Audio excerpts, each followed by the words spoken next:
Selamat pagi anak-anak, Assalamualaikum warahmatullahi wabarakatuh. Salam sejahtera untuk kita semua. Bagaimana kabar kalian pada hari ini? Ibu harap kalian masih dalam kondisi yang sehat dan semangat dalam mengikuti kegiatan pembelajaran jarak jauh. Pada pertemuan sebelumnya, Pak Oki sudah menjelaskan banyak sekali mengenai benua Australia dan negara Australia. Dan pada kesempatan kali ini, kita akan melanjutkan materi yakni pengaruh perubahan ruang dan interaksi antar ruang di benua Asia dan benua lainnya. Tujuan pembelajaran pada hari ini adalah setelah mengikuti kegiatan pembelajaran, kalian diharapkan mampu menjelaskan pengaruh perubahan ruang dan interaksi antar ruang terhadap kehidupan ekonomi, sosial, budaya, politik, dan pendidikan di benua Asia dan benua lainnya. Sebelum kita mulai bersama-sama, tolong persiapkan buku paket kalian dari halaman 76 sampai 80, buku tulis atau buku catatan kalian untuk mencatat hal-hal penting yang akan Bu Guru sampaikan, serta jangan lupa persiapkan alat tulis kalian. Perubahan ruang dan interaksi antar ruang dapat terjadi dalam berbagai lingkup dan skala. Dalam lingkup yang sempit, perubahan ruang dan interaksi antar ruang itu dapat terjadi antara desa dan kota, dan dalam skala luas dapat terjadi antar negara maupun antar benua.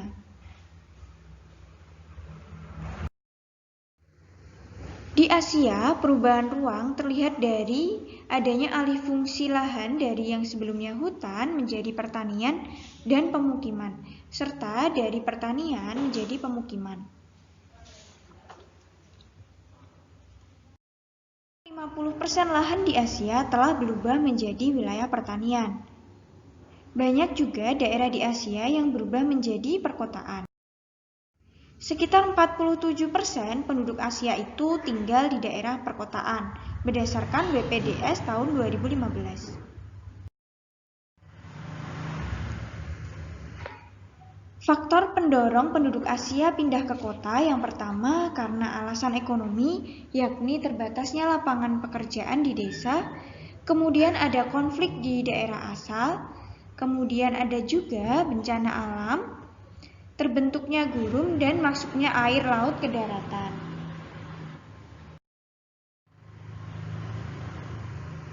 Kemudian ada dampak interaksi desa dan kota. Yang pertama, makin beragamnya orientasi mata pencaharian, yakni yang sebelumnya penduduk atau masyarakat itu bekerja sebagai petani atau mengandalkan hasil tambang, kini orientasi mata pencahariannya sudah beragam. Yang kedua, makin meningkatnya produktivitas pertanian. Hal ini disebabkan karena adanya teknologi tepat guna atau cara bertani yang lebih maju. Yang ketiga adalah makin baiknya sarana transportasi dari desa ke kota, karena hal ini sangat memperlancar mobilitas penduduk maupun barang dari desa ke kota. Selanjutnya adalah berkembangnya media massa. Media massa ini membuat warga desa itu semakin melek terhadap isu-isu politik ataupun isu-isu lain yang sedang berkembang, sehingga kesadaran politik masyarakat di desa itu menjadi meningkat. Yang keempat adalah budaya kota, biasanya lebih mudah masuk ke desa. Dan yang terakhir adalah makin banyaknya guru dan sekolah yang dibangun di daerah pedesaan. Selanjutnya ada pengaruh penting desa bagi kota. Yang pertama, secara ekonomi kota itu memperoleh sumber daya dari desa.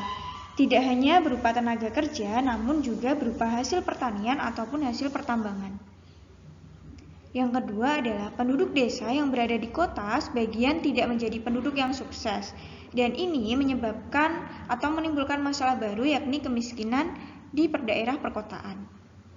Yang ketiga, kota dihuni oleh penduduk pendatang dari desa yang sebagian masih mempertahankan budaya atau cara hidupnya ketika di desa.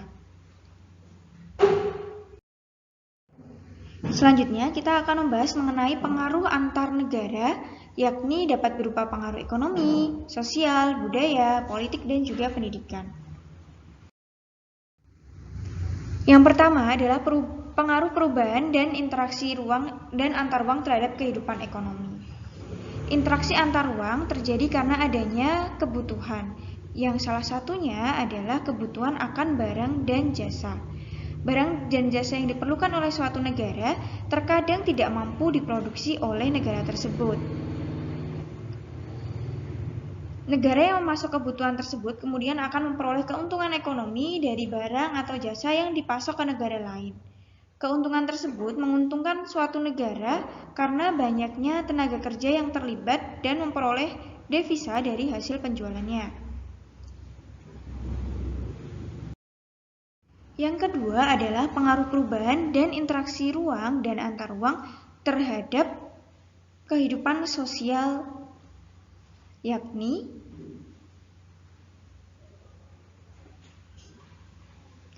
interaksi antar negara dan benua juga melibatkan manusia sebagai pelakunya. Interaksi sosial antar manusia yang memiliki kehidupan sosial berbeda kemudian terjadi. Interaksi dapat berupa saling bertemu atau melalui media komunikasi.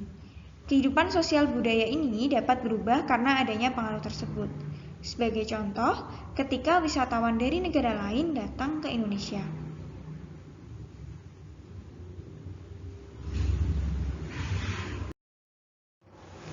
Selanjutnya adalah dalam